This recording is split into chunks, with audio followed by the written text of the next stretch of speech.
3장 31절에서 35절입니다.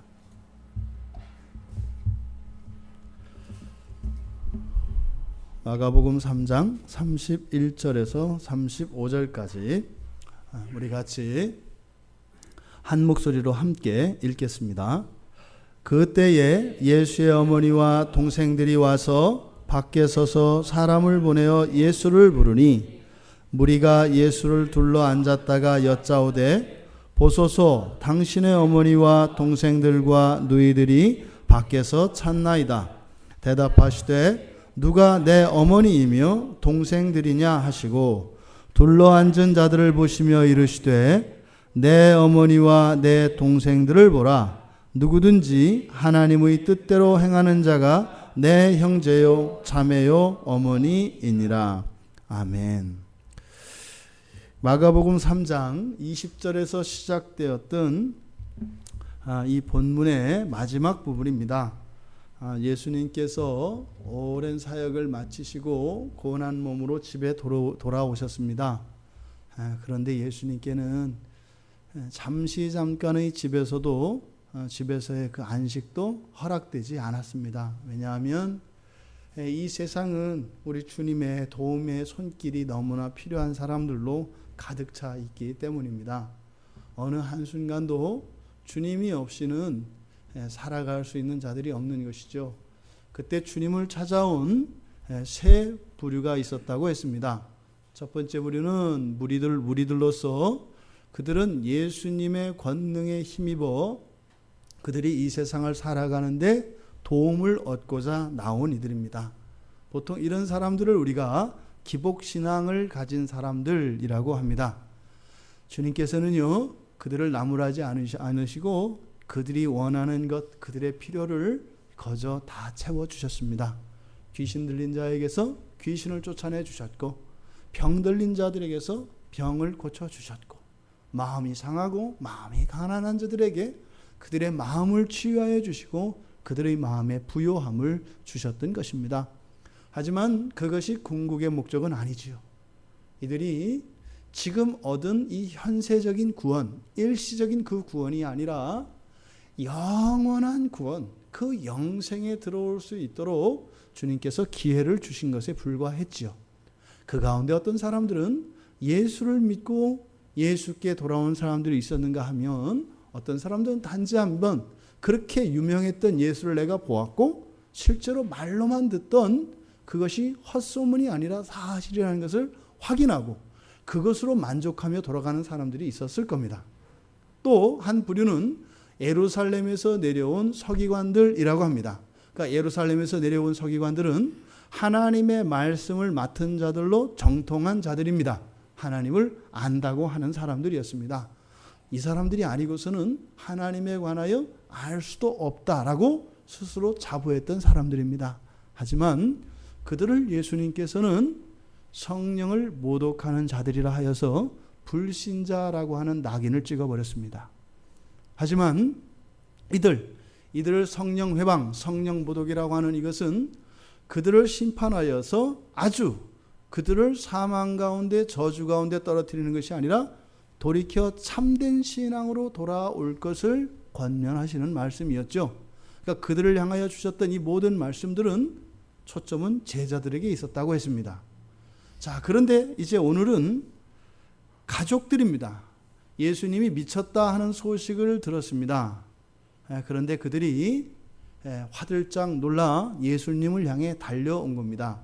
이 집에 도착한 것은 그 친족들, 가족들이 맨 나중이었습니다. 이제 그들이 등장하는데 지금 우리가 31절에서 35절을 읽었습니다만 되게 이상한 대목입니다. 여기는 지금 예수님 집이에요. 그러니까 예수님께서 아마 오늘 본문의 말씀을 보았을 때 미루어 짐작한데 예수님이 이제 공생의 사역을 위하여 집을 떠나서 제자들을 데리고 전도하시고 가르치시고 병을 고치시며 귀신을 쫓아내시는 이 사역 기간 동안 어머니 마리아는 친척 집에 있었던 것 같아요. 왜냐하면 지금 뒤에 내용을 보면 지금 어머니와 누이 동생들 같이 왔다고 이야기를 하거든요. 그러니까 아직 예수님의 남동생들, 이 야고보도 아직은 예수님을 믿지 않습니다. 지금 예수님이 미쳤다고 생각하고 찾아온 사람 가운데 한 사람이 바로 동생 야고보도 포함되어 있을 겁니다. 그러니까 예수님이 집을 떠나 있는 사이에는 마리아를 다른 형제들이 모시고 있었던 거예요. 그러니까 예수님이 집에 돌아왔다라는 이야기를 들었는데 돌아오긴 돌아왔는데 나갔다가 미쳐서 돌아왔다고 얘기를 들은 거예요. 그러니까 가족들의 마음이 얼마나 가슴 아팠겠어요. 그럼 화들짝 놀라서 왔는데 집 앞에 오니까 지금 어떻게 됐어요? 인산인해를 이루고 있는 겁니다. 근데 들은 것과는 좀 의아하지 않겠어요? 그래서 내 아들 예수가 돌아왔는데 내 형, 내 오라비 예수가 돌아왔는데 미쳐서 돌아왔다고 했는데 그런데 분위기가 그런 분위기가 아니다 이 말이죠. 그러면 정상적이라면 어떻게 해야 돼요? 그 예수님 집이면 마리아 집이란 말입니다. 그러면 어떻게 해요? 해치고 들어가야 되는 거예요. 그렇지 않겠어요? 누구 아버지 비켜, 누구 엄마 저리 가. 그러면은 마리아인 줄 안단 말이죠. 그럼 사람들은 길을 내줄 게 뻔합니다. 그리고 아들 예수를 향해서 그리고 형이며 오라비인 예수를 향해서 이 누이 동생들이 찾아가야 맞는 거예요. 근데 지금 여기는 이상한 대목입니다. 옆집 가족이 찾아온 것처럼 이야기하고 있다 이 말이에요. 그런데 이 가족들의 태도도 이상합니다만 무리들도 이상합니다. 32절에 보면 무리가 예수를 둘러 앉았다가 지금 이제 밖에서 예수님의 가족들이 돌아왔다는 얘기를 들은 겁니다. 그러면 가족들도 사람을 보낼 게 아니라 뭐 사람이 꽉 차서 뭐였든 뭐 앞으로 전달 좀 해주세요 뭐 이런 식이었든 뭐였든지 간에 어쨌든 이 가족들의 태도가 이상한데 또 그 말을 들은 이 사람들도 이상하단 말이에요.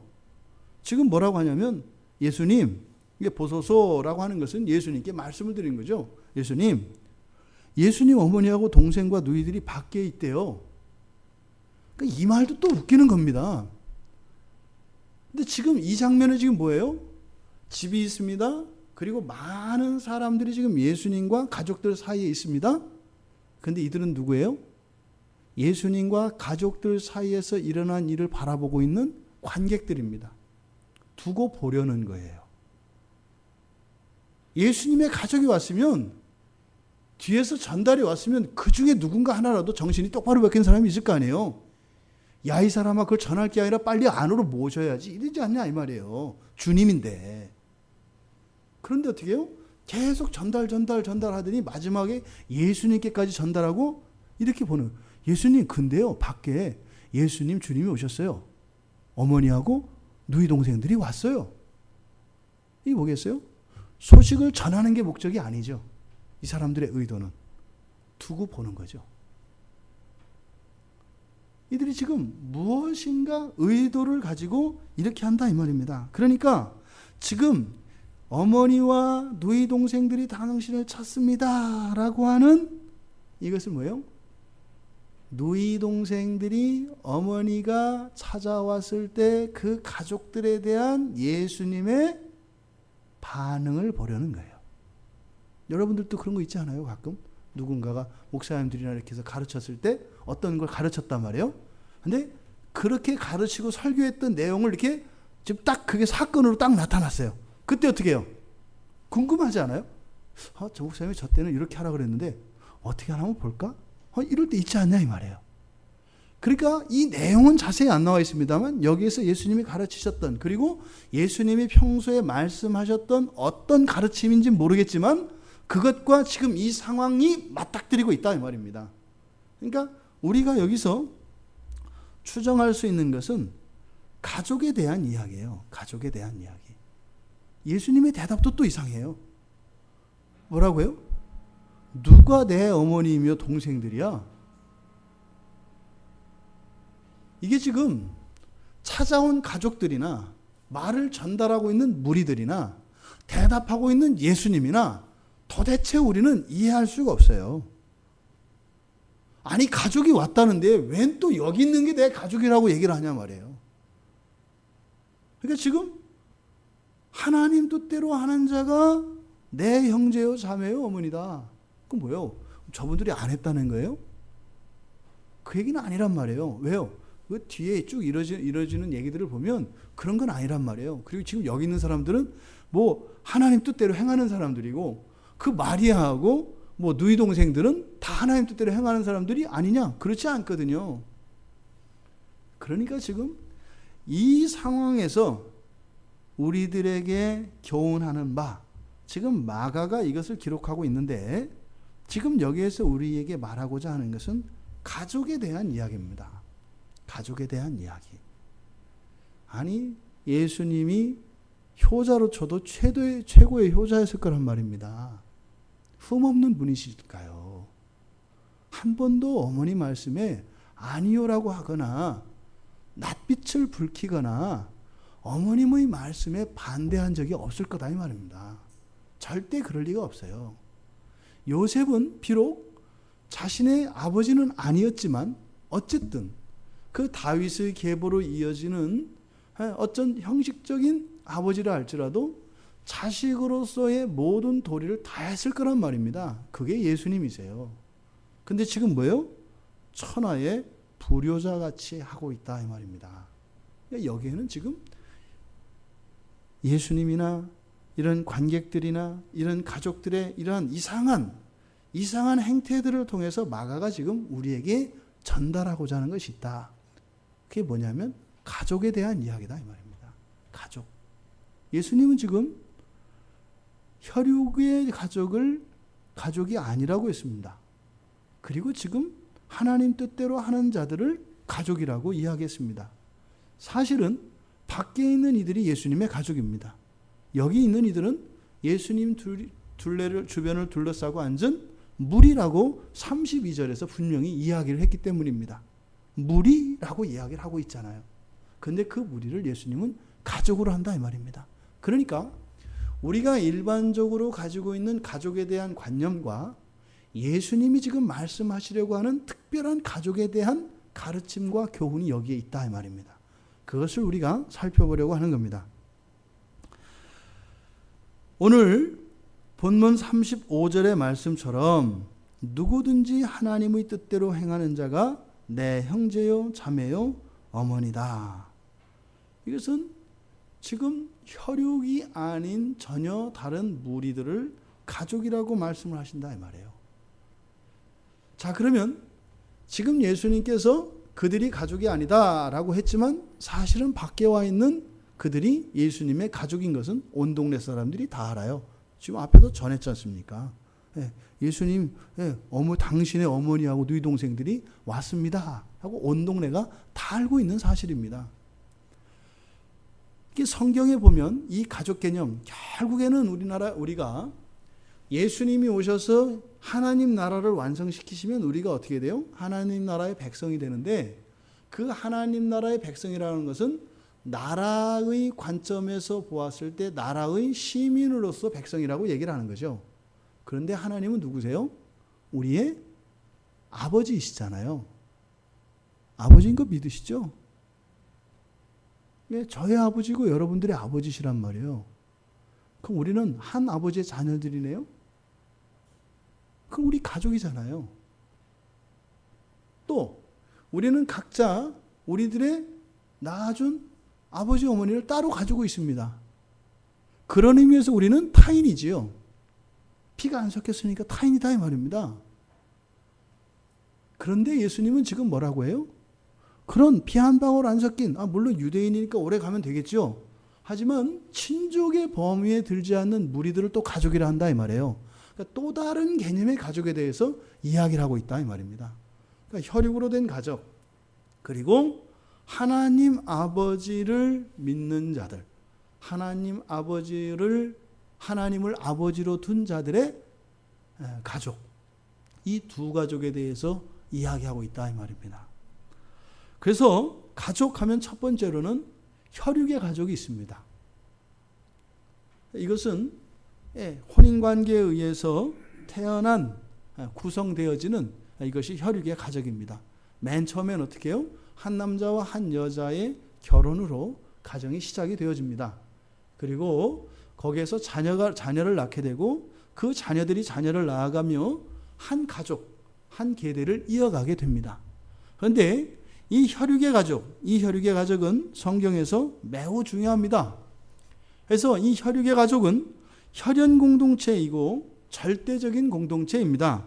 그리고 이것은 선택되어지는 것이 아니라 운명 공동체지요. 요즘 가끔 영화에서 어떻게 해요? 운명 공동체가 아니라 이렇게 이제 조작되는 공동체로 자꾸 그려집니다.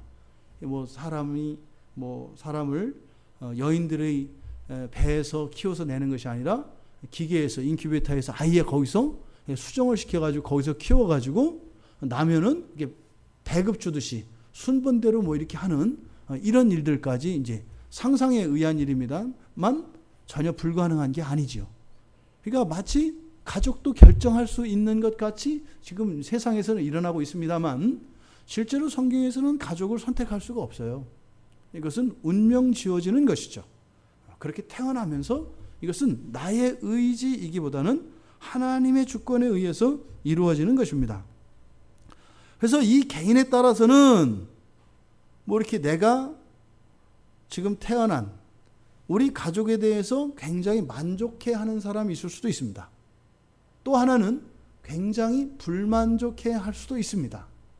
그것은 환경과 여건에 의해서 좌지우지 될 수도 있습니다만 보다 근본적인 것은 자기의 생각, 자기의 마음에 의해서 그렇게 결정이 되는 거죠. 그런데 가족과 환경에 대해서 불만을 품거나 한탄하는 것은 아무런 도움이 되지 않습니다.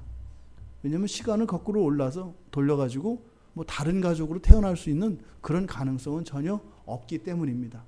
물론 어떤 가정에서 태어났냐에 따라서 생활하는데 여러 가지 유리한 점도 있고 또 반대로 불리한 점이 있을 수도 있습니다. 하지만 그것으로 인해서 우리들의 미래가 결정되거나 그것으로 인해서 불이익을 당하지는 않습니다. 왜요? 그 가정을 하나님이 만드셨다면 어느 가정에서 태어난 것이 그 사람에게 불리한 요소로 핸디캡으로 작용한다면 그것은 옳지 않기 때문입니다. 그런 일은 없습니다. 그러니까 내가 어떤 가정에서 태어났기 때문에 이런 환경 때문에 이러했다라고 하는 것은 핑계할 수 없다 이 말입니다. 내가 이루고 싶은 꿈이 있었다면 그 꿈은 이런 환경적인 요소를 극복하고 분명히 이룰 수 있다 이 말입니다. 왜요? 가정을 만드신 것이 하나님이시기 때문에 그렇습니다. 이 혈육의 가족, 이 가족은 개인 신앙이 또한 참된 공동체 신앙으로 싹을 틔우는 최초의 장이라는 점에서 또 중요합니다.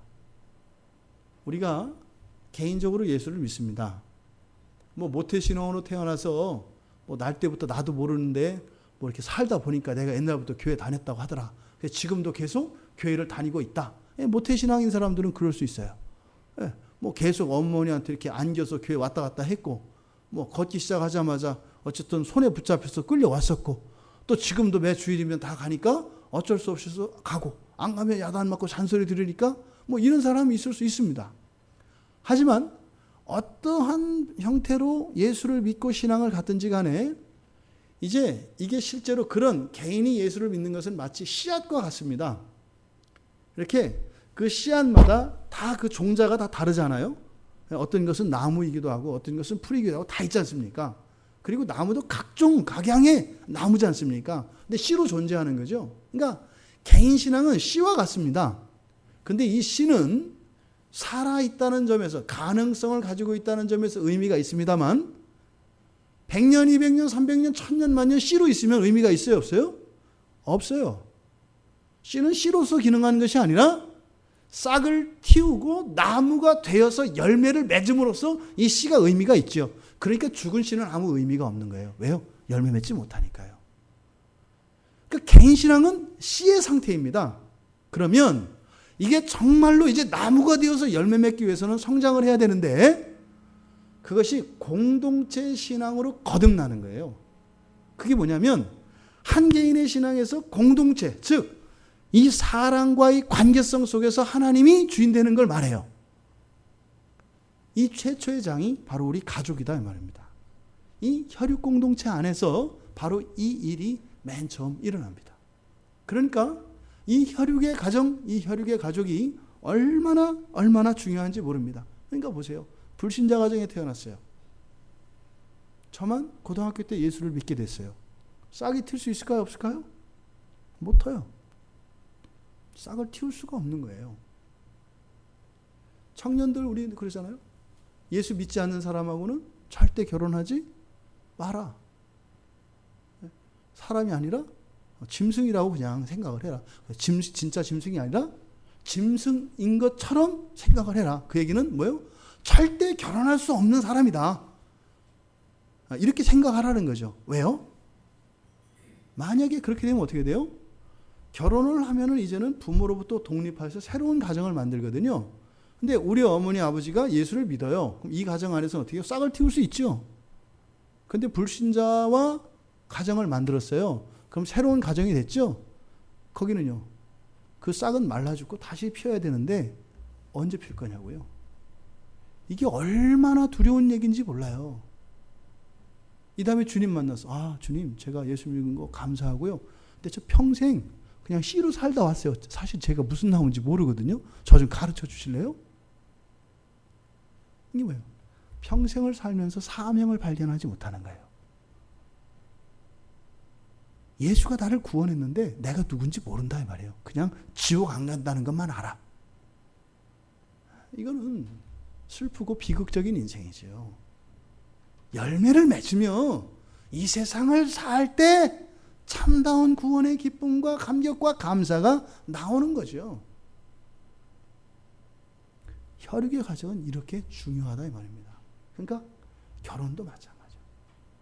그러니까 이 가정에서 이 싹이 틔워지지 않으면 신앙이 자랄 수 있는 토양이 형성되지 않았기 때문에 무엇인가가 인생이나 자기의 신앙 안에 이상한 답답함과 걸리는 것들이 있다 이 말입니다. 뭔지 모르겠지만 이게 안 되는 거예요. 진전이 안 일어나는 거예요. 이 혈육의 가족은 또 성경에서 매우 중요하게 다루어야 할 것을 이야기합니다. 디모데에게 사도 바울이 디모데전서 5장 8절에서 그 친족 중에서 특히 가족을 돌보지 않으면 믿음을 배반한 자라고 합니다. 그리고 어떻게 해요? 불신자보다 더 악하다고 합니다. 그러니까 이 혈육의 공동체, 이 혈육의 가족이 얼마나 소중한 것인지 성경은 우리에게 강조하고 있다 이 말입니다. 또한 이런 혈육의 공동체가 민족을 이루고 국가를 이루지 않습니까? 모든 민족과 국가의 시작이 바로 이 혈육의 가족입니다. 자, 그런데 지금 예수님께서는 이런 혈육의 가족을 지금 부인하고 계십니다. 그들이 나의 가족이 아니다. 사실은 그들을 부인한다라기보다는 다른 의미의, 다른 차원의 가족을 말씀해 주시려고 하는 것이지요. 그러면서 뭐라고요? 하나님 뜻대로 행하는 자들이 나의 가족이다 라고 말씀을 하고 계세요.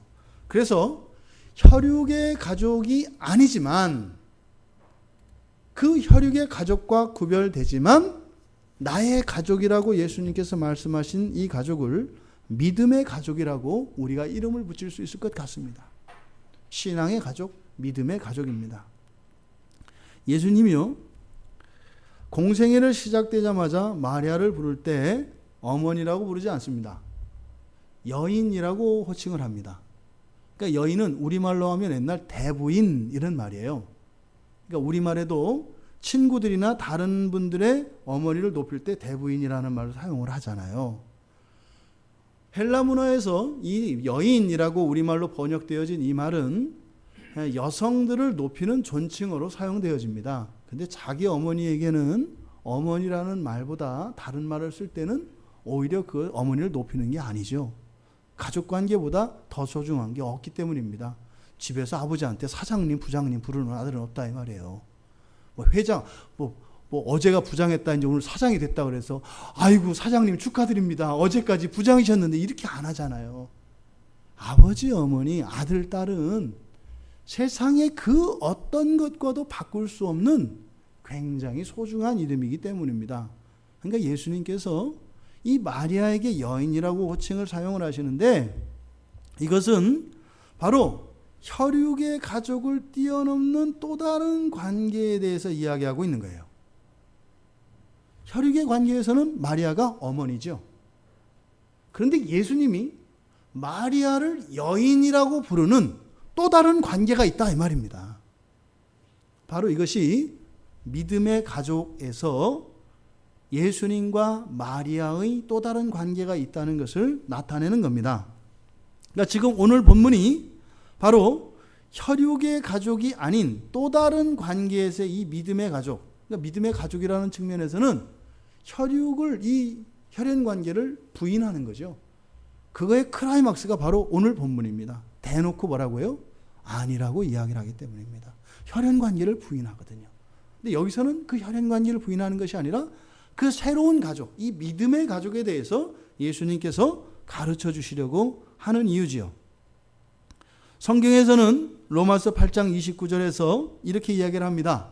하나님이 미리 아신 자들로 그 아들의 형상을 본받게 하기 위하여 미리 정하셨다. 그들을 어떻게 해요? 많은 형제 중에서 맏아들이 되게 하려 하셨다. 지금 여기서 많은 형제들은 누굴까요? 마리아의 배에서 태어난 그 형제들을 말할까요? 아니거든요. 그러니까 여기서 말하는 그 형제는 또 다른 가족관계에 대한 이야기입니다. 또 다른 가족관계에서 혈연의 가족이 아닌 전혀 다른 관계 안에서 형이 되고 동생이 된다고 이야기를 하는 것이에요. 바로 믿음의 가족에 대해서 이야기를 한 겁니다. 근데 이 가족은 어떻게 시작돼요? 혈육의 가족은 누구로부터 시작되나요? 부모로부터 시작되죠. 부모가 자식을 낳아서 시작한다 이 말이에요. 가족이라는 게 그렇잖아요. 조상이 계속 자손을 낳으면서 가족이 형성되잖아요. 근데 이 믿음의 가족은 어떻게 형성돼요? 맏아들 된 예수로부터 시작이 돼요. 부모가 낳아서 되는 게 아니라 맏아들 된 예수로부터 예수의 형제가 됨으로써 가족이 되고 그리고 부모가 생긴다 이 말이에요. 하나님을 아버지라고 부르는데 그 하나님이 아버지 되는 것은 누구를 통해서요? 우리의 오라비요, 우리의 형님 대신 예수와 형제 관계가 되면서 하나님이 우리의 아버지가 된다 이 말입니다. 그러니까 믿음의 가족은 달라요. 조상으로부터 되는 것이 아니라 어떻게 해요? 우리의 머리 대신, 우리의 맏형 대신은 예수 그리스도와 먼저 형제가 됨으로써 가족이 형성됩니다. 그렇게 하면서 예수와 형제가 되면서 바로 이 믿음의 가족의 부모인 아버지, 하나님을 아버지로 갖게 되는 겁니다. 이 가족 구성 방식이 다르다 이 말입니다. 그래서 예수님이 산상수훈 마태복음 5장 16절에서 처음으로 뭐라고 하냐면 너희 아버지가 하늘에 계신 하나님이라고 이야기해요. 다 아버지가 따로 있는데 너희 아버지가 하늘에 있다고 이야기한다 이 말입니다. 바로 뭐예요? 믿음의 가족을 이야기하는 겁니다. 우리가 이 세상을 살아갈 때 그러니까 예수를 믿는다라고 하는 것은 또 다른 가족 관계 안에 들어가는 것을 의미한다 이 말입니다. 예전에요, 제가 병원에서 어떤 이제 할머니를 전도를 하는데요, 이분이 도대체 92세였어요. 제가 이렇게 써놓은 거 보니까 92세 되신 할머니였는데요. 이제 예수님을 믿으라고 없어 이러셨던 분이에요. 예수 믿으라고 하고 이렇게 복음을 전하면 에이 없어 이랬던 분이에요. 근데 이제 끊임없이 이제 일주일에 한 번씩 가서 이분에게 이제 복음을 계속 전했거든요. 근데 놀라운 일이 일어난 거예요. 그 없어 하던 분이요, 하나님 어디 계셔? 하늘에요. 그때 하늘 어디? 저 높은 하늘이요. 그랬더니 그러면 하나님이 여기저기로 훅 하고 날아가? 이렇게 물어보시는 거예요. 아이 그런 건 아니고요. 그럼 어디 있어? 그래서 이제 하나님은 영이셔서 안 보여요. 뭐 귀신이요? 뭐 이제 막 이게 해서 이제 계속 이제 하다가 그래서 이제 복음을 계속 전했습니다. 근데 이제는 뭐예요? 이분 안에 신에 대한 감각이 처음에 생기더라고요. 이게 성경의 진전과 같아요. 근데 나중에 이분이 예수님을 믿게 됐어요. 근데 이분이 처음으로 예수님을 믿으면서 고백한 게 뭐라고 한지 아세요? 오랍이라고 걸려요. 저는 그 말씀을 들었는데요.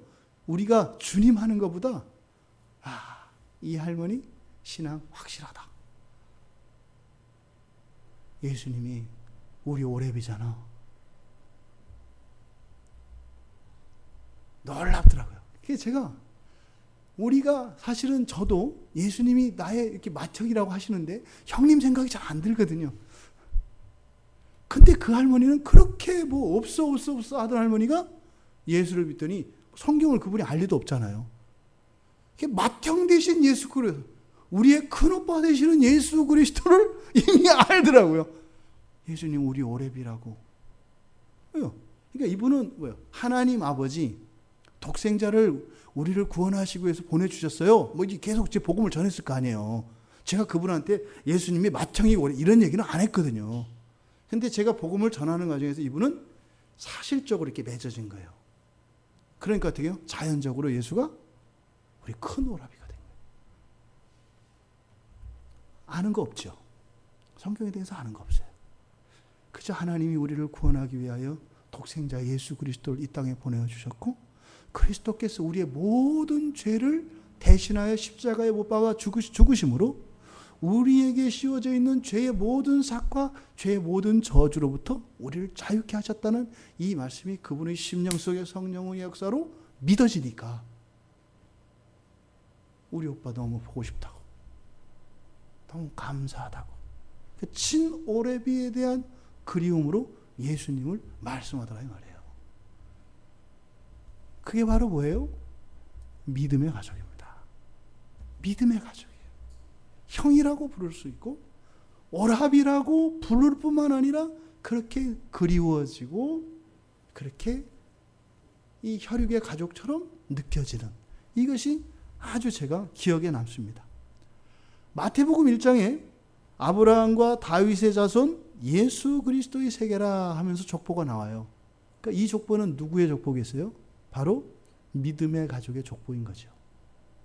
거기에 여러분들의 이름이 기록되어진 것이 믿음의 눈으로, 영적인 눈으로 보이십니까? 바로 예수 그리스도의 계보가 적힌 그 밑에 그리스도가 오신 이후에 예수 그리스도를 믿었던 모든 이들의 이름이 거기에 기록되는 것을 믿으십니까? 우리들의 이름이 그 밑줄을 차지하는 거죠. 이것을 계시록에서는 생명책이라고 합니다. 이 생명책에 우리의 이름이 기록되는 거죠. 바로 그 이름은 뭡니까? 믿음의 가족의 족보인 겁니다.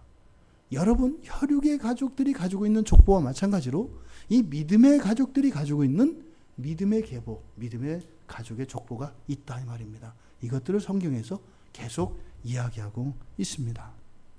누구든지 예수 그리스도를 믿는 자들은 이 족보에 그 이름이 기록되게 될 것입니다. 우리가 또한 이 믿음의 가족으로서 이 믿음의 가족의 사랑과 친절, 그런 봉사를 신앙 공동체 안에서 우리가 누릴 수 있게 되기를 바랍니다. 바로 우리는 이 두 가족 사이에 우리가 끼어져 있는 겁니다. 믿음의 가족 그리고 혈육의 가족, 이 두 가족 안에 속해 있는 것이 그리스도인의 정체성입니다. 근데 지금 보면 성경에서 그래서 구원의 대상으로서 혈육의 가족을 가장 우선적인 특별한 대상으로 취급합니다. 성경에 나오는 이 구속사의 내용들을 점진적 구속사라고 이야기를 합니다. 성경 내용의 특징을 그렇게 이야기해요. 점진적 구속의 역사 이렇게 얘기를 해요. 그 뭐냐면 한 개인을 부르고 이 개인을 통해서 그 가족을 구원하시고 그 가족을 통해서 민족을 구원하시고 온 열방을 구원하시는 이것을 점진적 구속의 역사라고 해요. 근데 그 시작이 바로 한 개인과 그 개인이 속해 있는 혈육의 가정으로부터 시작된다 이 말입니다. 그래서 그러한 가족들 구원에 대한 내용들이 성경 안에는 굉장히 풍성합니다. 대표적인 본문이 사도행전 10장과 11장입니다. 거기에 보면 이달리아, 이방인이죠. 이방인 군대의 백부장, 즉 장교였던 고넬료를 구원하는 이야기가 나옵니다. 그런데 거기에서 뭐라고 이야기를 하냐면 사도행전 11장 14절에서 베드로를 통해서 천사가 고넬료와 그의 가족의 구원의 길을 가르쳐 주는데, 베드로를 통해서 이제 고넬료가 구원받을 것을 천사가 말해 주는데, 그가 베드로죠. 너와 내 온 집이 구원받을 말씀을 내게 이르리라, 이렇게 이야기해요. 한 개인의 구원만 이야기하는 것이 어떻게 아니라 뭐라고요? 너와 내 집. 여기서 내 집은 바로 혈육의 가족을 의미합니다. 또 그 뒤에 사도행전 16장 15절에 보면 빌립보를 전도할 당시에 사도 바울이 자주장사 루디아에게 복음을 전하고 세례를 주고 구원을 받을 때 루디아와 함께 그 집이 다 세례를 받습니다. 항상 하나님의 관심은 한 개인을 통해서 그 가족의 구원에 대한 관심이 항상 있다 이 말입니다. 그래서 이 혈육의 가족이 복음이 전달되어서 구원하는 대상으로서 제1차적인 대상입니다. 그때 또한 16장 31절에 보면 간수에게도 바울이 이제 복음을 전하다가 갇혔지 않습니까? 갇혀 있을 때 그 간수장에게도 뭐라고 해요? 주 예수를 믿으라. 그러면 어떻게 해요? 너와 내 집이, 내 혈육의 가족이 구원을 받을 것이라고 이야기를 합니다. 그래서 사탄은 말입니다, 이중적으로 공격을 합니다. 그래서 어떻게 해요? 혈육의 가족, 이 혈육의 가족을 공격합니다. 또 하나는 믿음의 가족을 공격합니다. 그리고 복합적으로 이 둘 사이를 이간시키면서 공격을 합니다. 이게 사단의 방식이에요. 왜요? 복음이 전파되어지는 방식이 한 개인에게서 혈육의 가족으로, 또 한 개인이 속해 있는 믿음의 가족으로 이렇게 확산되어지는 거기 때문에 사단은 거기를 거스르는 거잖아요. 그러니까 복음이 나아가는 방향에서 그것을 방해한다 이 말입니다. 그래서 첫째로 혈육의 가족을 해체하려고 시도합니다. 지금 상당히 전과를 이루고 있죠. 대단한 성과를 이루고 있습니다. 아마 그 사단이 주식회사라면 지금 주가가 거의 상종가를 치고 있을 겁니다. 매일 상종가를 치고 올라갈 겁니다. 왜요? 가족관계가 매일매일 해체되어지고 부부간의, 부모와 자녀간의 개인주의로 철저히 부딪혀지고 깨지고 있기 때문에 엄청나게 성공적인 사업을 하고 있는 겁니다. 그래서 이 혈육의 가족을 먼저 공격합니다. 그때 이용하는 게 뭐예요? 내 꿈이 먼저다라는 거예요. 내 생각이 먼저다라는 거예요. 내 인생이 먼저다라는 거예요. 가족보다 네가 먼저다라는 거예요. 개인주의죠. 굉장한 성과를 지금 올리고 있습니다. 이미 많은 혈육의 가정 안에 그 무당들이 그 무당집 그 신대 깃발 올리듯이 이렇게 사단이 점찍고 사단이 그 가족을 무너뜨린 가족들의 깃발들이 영적으로 아마 십자가보다 더 많이 세워져 있다고 저는 봅니다. 두 번째로는 믿음의 가족의 결속을 약화시킵니다. 믿음의 가족인데 믿음의 가족처럼 느끼지 않게 한다 이 말입니다. 가족은 아니라 그냥 너희들은 그냥 같이 신앙생활하는 사람들, 주일에 한번 만나는 사람들, 그냥 똑같은 하나님을 만나는 사람들, 생활은 각자 자기가 알아서 하는 거. 그래서 이 믿음의 가족, 즉 교회 공동체의 결속을 약화시킵니다. 이것이 사단의 전략이죠. 또 말씀드렸던 것처럼 세 번째로는 이 혈육의 가족과 믿음의 가족이 하나 되는 것을 방지합니다. 그러니까 어떻게 해요? 믿더라도 너만 믿어라 이거예요. 가족들에게 전도하지 말고. 왜? 종교는 개인적인 문제니까 알아서 해야 되는 거지. 억지로 안 되는 거니까. 그렇게 하지 말라는 거예요. 그냥 두라는 거예요. 때가 되면 온다는 거예요. 때가 되면 지옥도 가죠. 그 말이거든요. 때가 되면 온다. 이 말은 뭐예요? 때가 되면 지옥 간다. 이 말이에요. 그거 똑같은 얘기거든요. 근데 그렇게 이렇게 바꿔놓으니까 마치 괜찮은 것 같죠. 자기가 하는 말이 무슨 말인지 모른다. 이 말이에요. 또, 이 믿음의 가족들 안에서는 뭐예요? 신앙생활 같이 하되 저 집하고 이 집하고 완전히 다른 집이죠. 그러니까 어떻게 해요? 같은 교회 공동체 안에 들었어도 이해관계가 맞물리거나 이러면 어떻게 해요? 신앙이고 뭐가 없는 거죠. 끝장내는 거죠. 이런 일들이 바로 사단이 하는 일입니다. 가족 공동체 그리고 이 믿음 공동체를 자꾸 결속력을 약화시키고 더더군다나 이 두 개가 통합되는 것을 막는다 이 말입니다. 왜 이럴까? 왜 이럴까? 하나님 나라는 혈육의 가족과 믿음의 가족이 하나 되는 겁니다. 하나님 나라는요. 하나님 나라에서는 어떻게 해요? 혈육의 가족인 동시에 믿음의 가족이 되는 거죠. 하나님 나라 백성은 계속 그렇습니다. 그렇게 될 겁니다. 바로 하나님 나라가 이 땅 가운데 구현되어지면 거기에는 알 수 없는 강력한 사탄 나라 입장에서 보면 엄청난 파괴력과 힘이 있는 거예요. 그러니까 그렇게 되면 안 되는 거예요. 그러니까 방해하는 거예요. 그러니까 그렇게 되면 사단 나라에 엄청난 피해가 예상되니까 방해한다 이 말입니다. 자기들에게 해가 안 되면 그렇게 수고할 리가 없어요. 이렇게 혈육의 가정과 믿음의 가정 이 두 가족이 있는데 이 두 가족이 합쳐진 것, 그 하나님 나라가 이 땅 가운데 온전하진 않지만 형식적으로 구현되어진 이것을 저는 예수 가족이라고 부르고 싶습니다. 그러니까 제가 말하는 예수 가족은 뭐예요? 같은 예수를 믿는데 같은 가족인 것을 말하는 거죠. 그러니까 지금 우리 가운데에서도 우리 가족 구성원들이 모두 다 예수를 믿어요. 그러면 그 가족은 어떻게 된 거예요? 예수 가족이 된 거죠. 우리 가족 중에 예수 안 믿는 사람이 있어요. 그러면 예수 가족은 안 된 거예요. 혈육의 가족이 있고 믿음의 가족은 있지만 혈육의 가족이지만 믿음의 가족이 아닌 누군가가 있다면 아직 온전한 예수 가족은 되지 않은 거죠. 또 한편 믿음의 가족이 있는데 이 믿음의 가족이 혈육의 가족과 같이 생각되어지지 않는다면 그 또한 예수 가족이 아직 되지 않은 거죠. 그러니까 예수 가족이라는 것은 혈육의 가정과 믿음의 가정이 일치된 가정인데 공동체적으로 복음을 받아들여서 모두가 성령 안에서 그리스도 예수의 지체로 새롭게 된 그렇게 하나가 된 가족을 말합니다.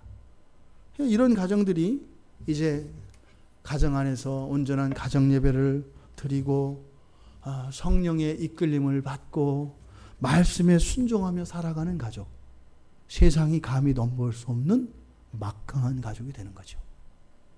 가난도 질병도 환난도 시험도 시련도 감히 이 예수 가족을 넘을 수는 없습니다. 사단은 그게 두려운 거예요. 그러니까 이 예수 가족 생기는 것을 방해합니다. 그러니까 교회 공동체 안에서도 이런 사랑과 진리가 사라지게 하고 혈육의 공동체 안에서도 그냥 그런 사랑이 없게 하든지 아니면 그런 게 있더라도 신앙과 상관없이 그런 것만 누리게 하든지 그리고 신앙이 가족 전체에게 퍼지지 않도록 하든지 이런 온갖 술수들을 써가며 궁극적으로는 예수 가족이 되는 것을 방해한다 이 말입니다. 요한복음 19장을 우리 잠깐 보겠습니다.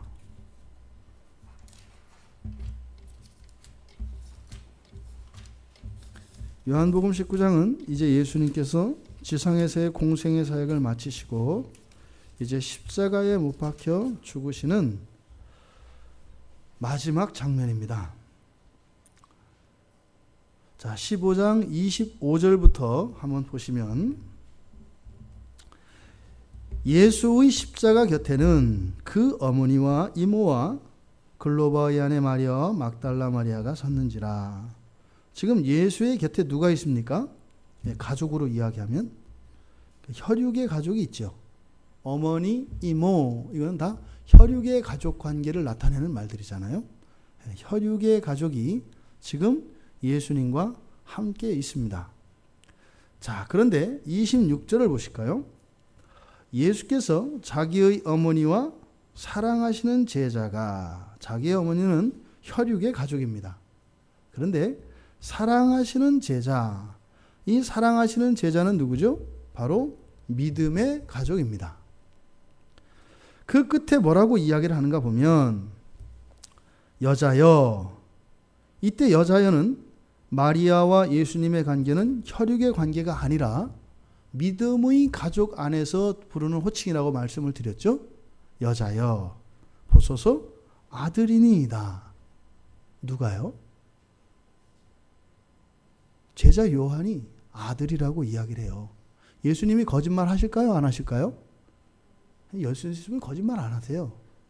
예수님이 하시는 말씀은 나 진리예요. 참이에요. 어떻게 요한이 마리아의 아들이 되고 마리아가 요한의 어머니가 돼요? 우리들이 그냥 형식적으로 하는 것과 예수님의 말씀은 달라요. 그러니까 지금 여기서 요한더러 마리아가 너의 어머니다라고 하고 마리아에게 요한이 아들입니다라고 하는 것은 바로 이 믿음의 가족 관계를 말하는 거예요. 지금 이 이야기가 바로 제자에게 이어서 이제는 내 어머니니까 내가 모셔라 라고 하잖아요. 그러니까 어떻게 해요? 이제는 그 뒤로 요한이 그래서 죽을 때까지 마리아를 섬기고 봉양을 합니다. 효도를 다합니다. 그래서 요한은 그때까지는 순교할 수도 없는 거예요. 그렇게 불같은 사람이 성질을 못 내요. 왜요? 호르몬이 모셔야 되니까요.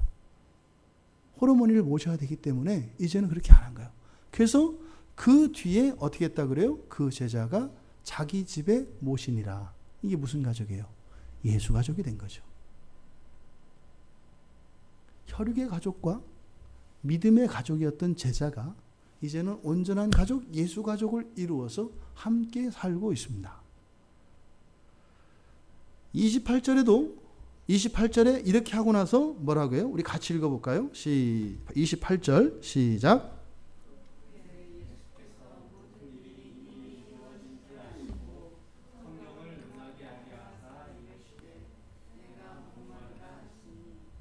사도 요한이 지금 그 후에라고 얘기를 했어요. 그 후에 어떻게 했다고요? 모든 일이 이루어지셨다 그랬죠. 지상의 공생의 모든 일이 다 이루어졌다는 거예요. 마지막으로 이루어진 게 뭐예요? 바로 예수 가족이 생긴 겁니다. 예수 가족이 생긴 거예요. 그러니까 어떻게 해요? 죄로 인해서 뿔뿔이 흩어졌던 사람들을 예수 그리스도를 믿는 믿음 안에서 어떻게 해요? 하나의 가족으로 이루어 놓으신 거죠. 바로 이 예수 가족이 천국의 지상적 구현입니다. 우리가 이 예수 가족을 이 안에서 이룬다는 것은 어떻게 되겠어요? 먼저 우리 각자 최소한 우리 부모 형제가 예수를 믿는 가족 안에 들어오는 거죠. 예수를 믿는 신앙 공동체 안에 들어오는 거죠. 그리고 또 그 사람들이 모두 다 우리 교회에 있어야 되는 건 아니고 어찌하였던 예수를 믿고 하나님을 예배하는 예배자들로 살아야 되는 거죠. 그리고 두 번째 국면은 뭐예요? 이 안에 있는 우리가, 즉 믿음의 가족인 우리가 함께 사는 혈육의 가족과 같이 되어져야 하는 것이죠. 이게 예수님께서 마지막으로 하신 사역이고 그렇게 되셨을 때 그 모든 일이 이루어진 줄 아셨다고 성경은 이야기합니다. 우리들이 생각하는 것과 믿음이 좋아지고 성숙하고 은혜 받는 것과 예수님의 생각과 차이가 있다 이 말입니다. 예수님의 관심은 여러 가지 국면에서 이야기할 수 있습니다만 이 가족이라고 하는 국면에서 보았을 때 어떻게 해요? 예수 가족으로 믿음의 가족과 이 혈육의 가족이 온전히 하나 되어지는 예수 가족 만드는 일, 그것이 지상 공생애의 마지막 이루실 것이라고 말씀을 하신 것입니다. 우리가 그 일을 위해서 살아가야 하는 겁니다. 예수님은 어릴 적에 마리아와 요셉을 아버지 어머니라고 불렀어요. 그리고 공생애가 시작이 되자 바로 이 마리아를 여자라고 불러서 이제는 혈육의 가족에서 믿음의 가족의 삶이 시작됩니다. 그렇게 해서 믿음 안에서 제자들과 함께 새로운 믿음의 가족을 예수 그리스도께서 가장이 되셔서 맏형이 되셔서 믿음의 가족들을 이루어 가시는 거예요. 그리고 마지막에 뭐예요? 이 둘을 합치는 겁니다. 예수님의 형제였던 야고보와 유다가 처음에는 혈육의 가족이었죠. 믿음의 가족은 아니었습니다. 근데 예수님이 죽으시고 부활하시고 승천한 이후에, 그리고 오순절 성령 강림 사건이 있고 난 뒤에 바로 이들이 예수를 믿고 믿음의 가족 안으로 들어왔습니다. 예수님의 육친의 가정이었던 요셉과 마리아의 가정 안에 예수 가족이 임한 거예요. 우리 모두의 가정이, 또 우리의 교회가 이렇게 되기를 바랍니다. 이 마지막에 제자 요한과 혈육의 가족의 어머니였던 이 마리아를 예수 가족이라고 하는 신앙과 혈육을 통합시킨 이 가족으로, 그 영원한 가족으로 만드신 것을 우리가 기억해야 할 것입니다. 이런 의미에서 우리 기독교인들은 두 집 살림하는 사람들입니다. 혈육의 가족도 챙겨야 되고요, 믿음의 가족도 챙겨야 됩니다. 두 집 살림하는 게 얼마나 어려운지 우리는 압니다. 그래서 외도를 안 하는 겁니다. 해보고 안 하는 게 아니라 두 집 살림하는 게 보통 어려운 일이 아니거든요. 우리 기독교인의 삶이 그런 겁니다. 그런데 그래서 이 두 집 살림을 하되 어느 한쪽에 희생이 있어서도 안 됩니다. 양쪽 다 살려야 합니다. 왜요? 우리의 궁극적인 목표는 이 두 가족, 혈육의 가족과 믿음의 가족이 하나 되어지는 예수 가족을 지향하는 것이기 때문에 어느 한쪽도 우리가 놓을 수 없다 이 말입니다. 다 붙잡고 가야 합니다. 그래서 이 조화, 하나, 양쪽에 어느 한쪽도 사실은 세우기가 그렇게 녹록지 않거든요. 하물며 이 둘을 다 세워서 그것을 합치는 일이야 또 얼마나 어렵겠습니까? 이것을 조화시킨다. 너무나 영원한 일처럼 생각될 수 있습니다. 근데 예수님께서는 그것이 반드시 우리가 이루어야 할 일이라고 말씀을 하셨기 때문에 우리도 그렇게 살아야 합니다. 혈육의 가족도 믿음의 가족도 이 양자의 결합의 형태인, 이 통합되어진 형태인 예수 가족을 지향해서 나가야 됩니다. 그럼 이러한 예수의 가족은 어떤 가족이겠는가? 사도행전에서 우리가 사도행전 공동체를 단지 초대교회의 전형으로만 볼 것이 아니라 바로 이 사도행전에 나오는 이 초대교회의 모습은 사실은 이 가족관계와도 밀접한 관련이 있다는 겁니다. 그래서 사도행전에서 1장, 2장에서 나오는 이 내용들은 바로 단순한 교회라고 하기보다는 온전한 교회인데, 그 온전한 교회는 무엇이에요?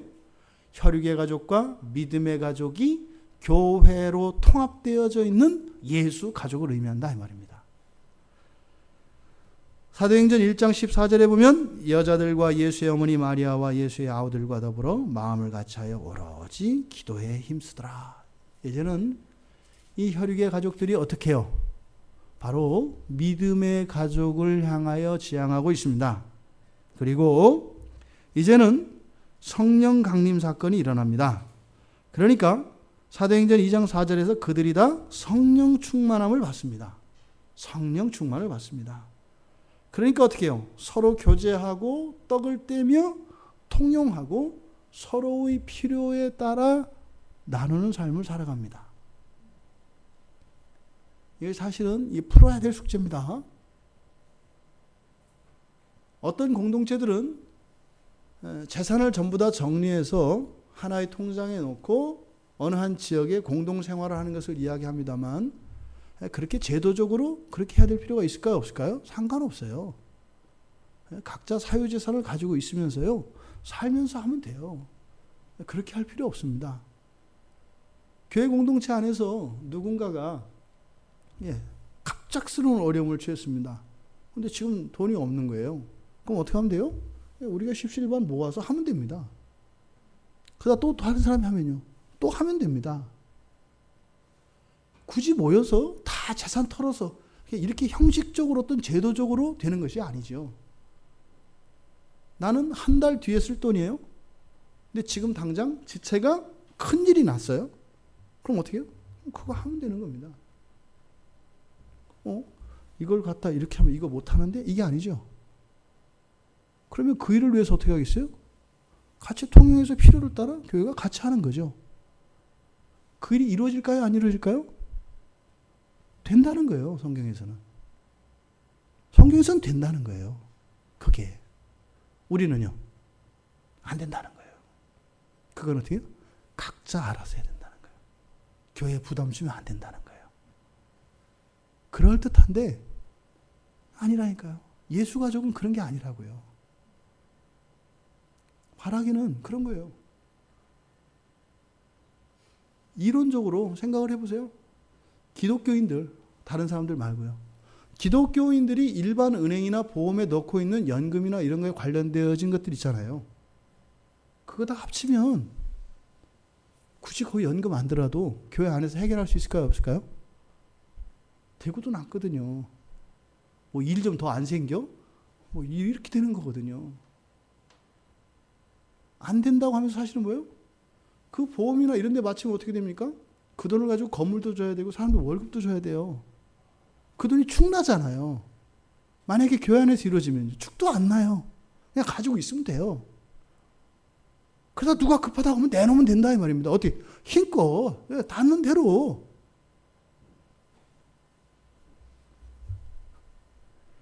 꿈꾸는 얘기처럼 얘기한단 말이에요. 이게 바로 예수 가족입니다. 저는 우리 평촌 광야교회에서 이것이 실현되기를 바랍니다.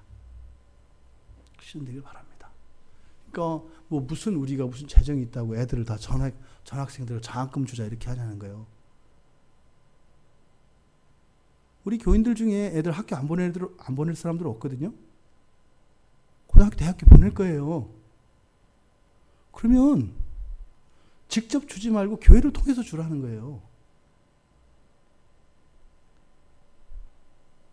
아니, 뭐, 그렇게 주나, 어차피 내 돈이구만. 이게 지금 내가 무슨 얘기 하는지 못 알아듣는 거예요. 우리 아이들한테는 뭐가 전수돼요? 교회, 예수 가족이 아이들한테 가요. 그 돈이 가는 게 아니라 그 돈의 효과, 교회가 간다고요. 애들 학자금 내면은 교회 헌금을 하는 거죠. 교회가 주는 거죠. 그러면요. 부모들은 학자금을 주는 게 아니라 교회에 감사헌금을 하는 거죠. 그럼 되잖아요. 그러니까 모든 교회가 장학금을 줄 수 있을까요? 없을까요? 있잖아요. 얼마나 통쾌해요. 몇 명 되지도 않는데 애들 장학금을 교회에서 다 줘. 이해 못하죠, 사람들은. 얘기 들으면 그럴 거예요. 에이, 그게 뭐야. 돈 주는 줄 알았더니 그것도 아니네. 어차피 지들이 그 넣어가지고 그렇게 한다며? 이게 무슨 말인지 모르죠. 이럴 수 있다니까요. 이렇게 되기를 바랍니다. 그래서 정말 우리 자녀들은요, 보다 더 완전에 가까운 그런 예수 가족으로서의 교회를 경험하며 그런 교회를 살아가기를 바랍니다. 그래서 미래를 위해서 염려하고 뭐 어떤 뭐 재테크 이런 걸 이렇게 안 해도 되는 그런 삶을 우리 자녀들에게는 물려줄 수 있었으면 좋겠습니다. 생활이 단조로워질 수 있기를 바랍니다. 신앙생활 열심히 하고 잘하면 되는 거죠. 그렇게 살아갈 수 있다는 것을 우리들이 보여줄 수 있었으면 좋겠고 그것을 유산으로 물려줄 수 있었으면 좋겠습니다. 궁극적으로 이 예수 가족은 예수의 권세로 모든 민족을 예수 가족으로 삼기 위해 살아가는 사람들입니다. 우리들만이 아니라 더 많은 사람들이 그 천국을 지상적으로 누리게 되는 그 예수 가족 안에서 누리는 그 부요함, 예수 가족 안에서 누리는 그런 단조로운 삶, 이것들을 누릴 수 있게 되기를 바랍니다.